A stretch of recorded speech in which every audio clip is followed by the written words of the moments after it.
Eles não vendem nada, não fabricam nada, e ainda assim, a cada segundo, eles faturam milhões. Visa é a empresa mais poderosa, sobre a qual ninguém realmente fala. Sem loja ou escritório aberto ao público, somente um pequeno logotipo em um cartão. E uma posição dominante em um dos mercados mais obscuros do capitalismo, os pagamentos. Mas o que ninguém te conta é que a Visa não ganha dinheiro com o cartão que você usa. Eles ganham dinheiro porque você não tem escolha.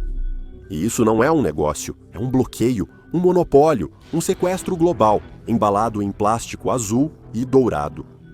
Um império sem bancos próprios, mas que faz todas as instituições bancárias mundiais se curvarem.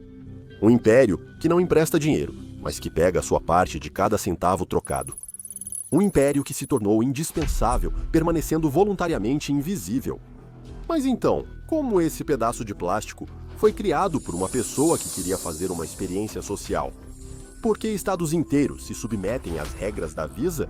E, sobretudo, como monetizaram nossos gastos sem percebermos? Olá, equipe Mindset, espero que estejam bem. Agradeço a todos que participaram da primeira enquete do canal sobre o que vocês gostariam de assistir. Farei isso com mais frequência, então não hesitem em responder. Hoje, vamos mergulhar na história pouco conhecida da Visa. Um projeto que nasceu no meio do pânico e se tornou um padrão mundial.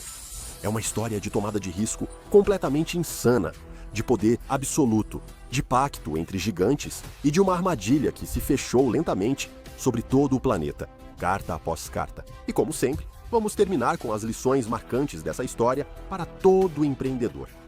Antes de começar, quero mencionar que muitos de vocês me disseram que não assistiram a alguns dos vídeos anteriores. Para não perder nada, já que este é o primeiro vídeo de uma série sobre o império invisível dos cartões de pagamento, ative o sininho das notificações. Vamos lá, vamos começar.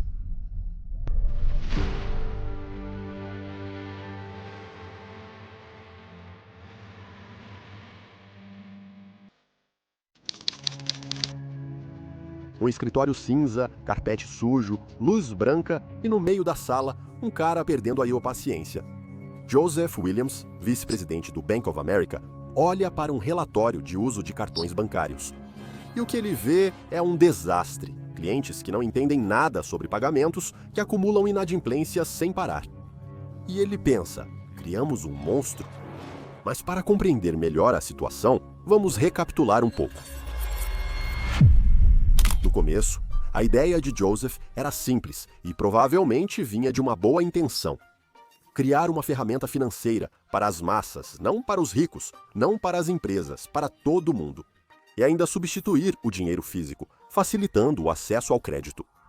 Lembre-se disso, voltaremos a esse ponto depois. Para alcançar seu objetivo, ele imagina o seguinte modelo: um cartão, uma assinatura, um pagamento, mas na prática é uma anarquia. Ele e seus colegas acabaram de lançar o Banco Americard na pequena cidade deles, Fresno, para um teste. E mesmo ali já era complicado. Fraude, superendividamento, falha técnica. Mas então, imagine em 1966, quando eles quiseram lançar isso em nível nacional. É como se você tivesse dado uma granada para uma criança e essa criança tivesse puxado o pino sem ler o manual. E ao mesmo tempo, eu me pergunto o que passou pela cabeça deles. Para refletir, simplesmente enviar um cartão de crédito gratuito para todas as famílias americanas. Essa frase desencadeou tudo. Sem solicitação dos clientes, sem verificação de renda ou dívidas, apenas um envio em massa pelo correio, às cegas. 60 milhões de cartões distribuídos como panfletos. Alguns jogam fora, outros usam para comprar uma geladeira, um carro ou fazer compras sem ter um único dólar na conta. O resultado você já deve saber. Mas esse querido José aparentemente não. Uma explosão de dívidas, famílias inteiras presas no crédito rotativo e uma taxa de inadimplência que deixa Wall Street em pânico. Porém, por trás do escândalo há um detalhe imprevisto. É completamente louco, mas as pessoas gostam disso. Elas gostam de não ter que esperar, gostam de poder gastar sem pensar. Acima de tudo, eles apreciam a sensação de liberdade, ainda que ilusória. Então, o Bank of America não recua. Pelo contrário, eles aceleram. Eles dizem: ok, o cartão não é perfeito, mas o que temos em mãos é mais do que uma ferramenta bancária, é uma nova maneira de viver o dinheiro. E aí, tudo muda. Eles param de querer controlar o cartão, querem controlar a rede, mas o sistema é instável, eles se desintegram. Cada banco administra sua própria versão, com redes e funcionamentos distintos, uma bagunça total. No Bank of America, alguns acreditam que Joseph pode ter iniciado algo que não consegue mais controlar. Nos bastidores, começam as conversas. Bancários querem retomar o controle, criar uma nova estrutura, centralizar, organizar, resolver esse caos. Um homem em particular vai fazer sua voz ser ouvida. Ele se chama The Hawk e está prestes a virar tudo de cabeça para baixo.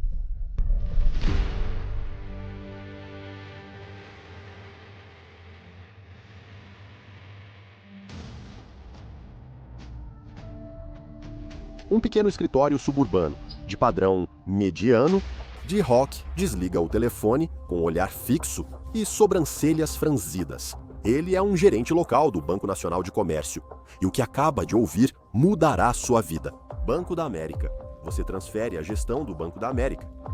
Ele pensa: isso não é um presente, é uma bomba. Porque o Banco Americano, naquela época, ainda era um desastre ambulante. Dívidas, falhas, comerciantes irritados, e o BOA quer se livrar disso. Mas Hawk não desliga. Ele respira, pensa e, melhor ainda, aceita. Não por gostar do sistema, mas por saber que pode reinventá-lo. Por meses, ele estuda os relatórios e percebe algo que os outros não notaram. Não é o mapa. O verdadeiro problema é a estrutura, o sistema em silos, a falta de coordenação. Cada banco quer manter o poder, cada um puxa para o seu lado. Ninguém confia em ninguém. Hawk pensa que é preciso recriar completamente o sistema, não apenas consertá-lo. Então ele faz algo inesperado. Ele sugere uma nova entidade independente, não controlada pelo BOA ou por um único banco, mas dirigida coletivamente por todos os participantes da rede. Uma organização caótica, uma palavra inventada justamente por Dioc, que significa algo entre o caos e a ordem. Ele diz: o que é preciso é um sistema onde cada banco tenha voz, mas onde a rede permaneça unificada, transparente e neutra. Um novo modelo sem um chefe todo-poderoso, sem governo centralizado, apenas regras, uma tecnologia compartilhada e uma governança distribuída. Os banqueiros ficam perplexos quando um desconhecido, que não é executivo, lhes diz como reformular o sistema. Mas o mais louco é que eles vão dizer sim. Por quê? Hawk é convincente porque fala como um especialista e, principalmente, é o único com um plano concreto. E como você sabe, está uma verdadeira bagunça. Então, se alguém quiser resolver isso, reúne todos os bancos parceiros em um hotel em São Francisco. Lá, ele expõe sua visão por horas. Sem enrolação, sem promessas vazias, só um sistema onde todo mundo tem interesse em jogar junto, porque senão, todo mundo perde. É nesse momento que a Visa nasce, não como uma extensão do Banco Americard, mas como uma entidade independente, com novo nome, logotipo e governança. Um nome curto, universal, Visa como um passaporte para o dinheiro globalizado, um nome pensado para atravessar fronteiras antes mesmo que o sistema o fizesse. Naquele dia, Hawk não só reestruturou uma rede, mas lançou as bases da arquitetura financeira moderna. Não é um banco ou produto, mas um protocolo, como a internet, porém, para o dinheiro. Mas o que ninguém previu é que essa rede, por mais neutra e aberta que fosse no papel, se tornaria uma alavanca de poder colossal. E quando a Visa alcançou escala global, esse poder começou a fazer até os próprios estados tremerem.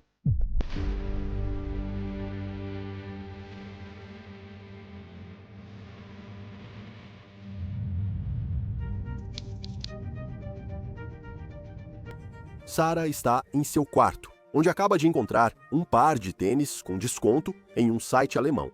Ela clica, escolhe o tamanho, insere seu endereço e utiliza o cartão de crédito.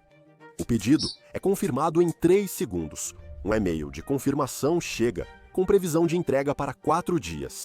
Ela não pensou, nem sequer viu o logotipo. Mas o que acabou de acontecer é mais do que uma compra.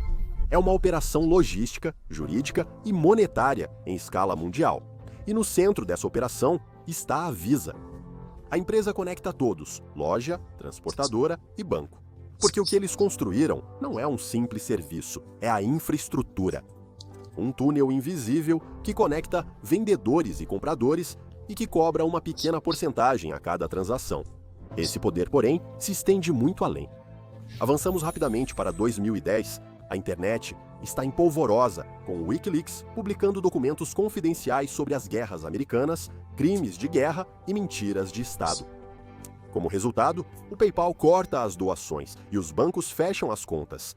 Visa e Mastercard, o grande rival que discutiremos em um vídeo futuro, entram em cena.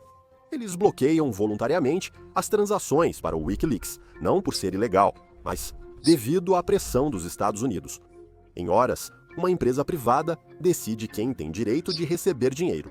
Sem julgamento, sem debate, apenas um corte seco, e isso é um ponto de virada.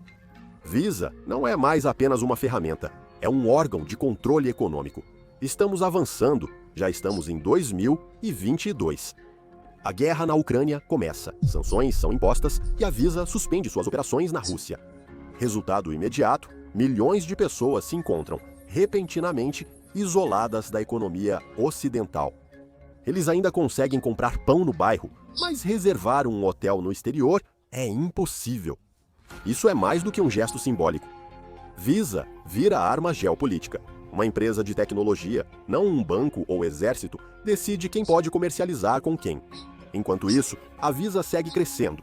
A empresa processa 13 trilhões de dólares anualmente, um valor desconectado da nossa realidade. Mas só para ter uma ideia, a Visa movimenta o equivalente a mais de 70 milhões de anos de salário mínimo, ou o equivalente a 20 mil salários mínimos a cada segundo. E o dinheiro nunca dorme. Se você compra uma pizza em Marsella, um iPhone em Montreal ou uma passagem para Tóquio, provavelmente a Visa está envolvida. Mas eis o detalhe que quase ninguém nota. O acionariado da Visa pertence a investidores privados, fundos de hedge e bancos de investimento, não a estados, bancos centrais ou clientes. BlackRock e Vanguard são empresas sobre as quais eu gostaria de falar no canal. Digam se têm interesse. Ironicamente, aqueles no topo da cadeia que lucram com nossos cartões são os únicos que nunca os utilizam. E para ganhar mais, eles estão dispostos a tudo.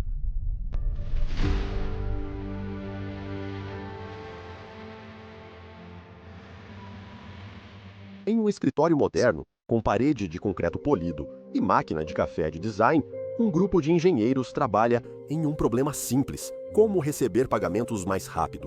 Em todo lugar, o tempo todo. Você se lembra do objetivo inicial do nosso querido José? O banqueiro que distribuiu cartões de crédito para um país inteiro mais rápido do que um dropshipper que lança um curso assim que vende um produto. Esse sonho era fazer o dinheiro em espécie desaparecer e assumir o controle do digital. A Visa alcançou esse objetivo e foi além das expectativas mais loucas de José. Agora, não é mais apenas uma rede, mas uma máquina de guerra algorítmica. Eles firmam acordos com gigantes da tecnologia e investem bilhões em infraestrutura de nuvem, transformando drasticamente o sistema. Antes, um cartão de crédito era só um pedaço de plástico. Hoje, é um identificador universal. Não é mais necessário tirar o cartão.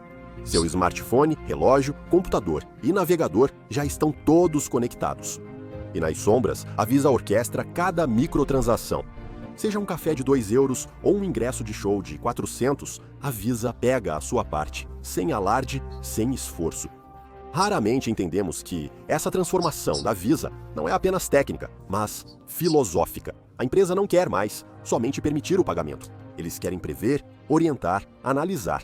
Eles adquirem startups de inteligência artificial, investem em plataformas de scoring comportamental e se especializam em um campo muito mais lucrativo que pagamentos: o controle de dados. Por exemplo, na África, a Visa vê um mercado inexplorado, com bilhões de transações ainda feitas em dinheiro. Eles chegam, propõem parcerias com os estados, digitalizam os auxílios sociais e impostos, injetando gradualmente seu sistema no cotidiano. Isso não é apenas uma expansão comercial, é uma tomada de posição geopolítica. O mais impressionante é que a Visa consegue fazer tudo isso sem ser vista como uma ameaça. Não como a Amazon, o Google ou o Facebook. Não como os bancos. Por quê? Porque eles permanecem invisíveis. Eles não emprestam, não poupam, não vendem nada diretamente. Mas eles são a infraestrutura, o cimento, o sistema. Nesse sistema, uma coisa é certa. Quanto mais digital o mundo se torna, mais poderosa a Visa fica. Não por inovarem mais rápido, mas por já estarem em toda parte. E, controlando as estradas, não é mais necessário possuir os carros. Claro, todo esse dinheiro distribuído aguçou o apetite de outras empresas que você conhece muito bem e que têm a intenção de pegar sua parte desse mercado lucrativo.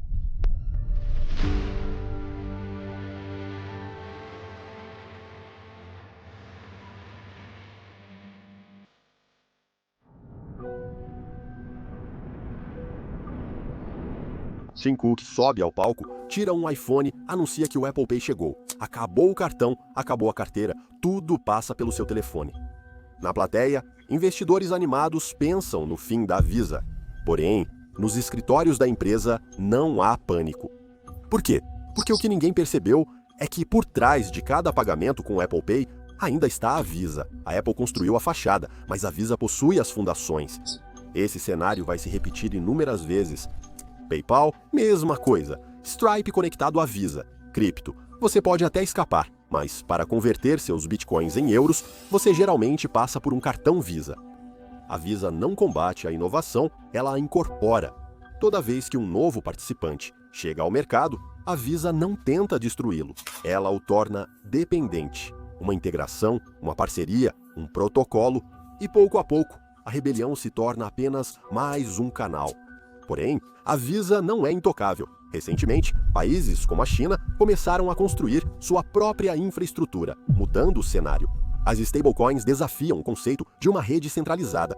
E, acima de tudo, a Mastercard nunca desistiu. Onde a Visa impõe, a Mastercard se adapta. Onde a Visa bloqueia, a Mastercard se infiltra. Onde a Visa constrói um império, a Mastercard constrói alianças. Pouca gente sabe que a Mastercard foi criada secretamente por 150 bancos para enfrentar a Visa e retomar o poder. É o outro lado da moeda, um estilo e estratégia diferentes, mas essa história fica para o próximo episódio. Então lembre-se de ativar o sininho. Em um mundo que está se automatizando, o verdadeiro poder é saber se tornar indispensável. Não criando o melhor produto, mas se tornando a infraestrutura essencial. E essa é a primeira lição para os empreendedores. Você pode dominar um mercado sem vender para o cliente final. A Visa não possui lojas, atendimento ao cliente ou marketing de produtos. Eles vendem uma rede, um sistema, uma camada invisível. Eles entenderam que quem conecta, quem sincroniza, fica com a sua parte sem nunca levantar a mão. A segunda lição é ainda mais brutal. O verdadeiro monopólio é o hábito disfarçado de evidência.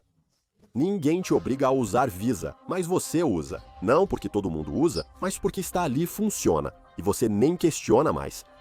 E isso é a forma mais eficaz de dominação, quando as pessoas acham que têm escolha, mas todas usam a mesma ponte. Eu acho isso ainda mais forte do que a Apple, que em 1997, após várias escolhas ruins, foi salva de uma falência garantida pelo seu maior inimigo, a Microsoft. Por um motivo inconfessável, que foi visto como uma traição pelos fãs, como mostrado no vídeo.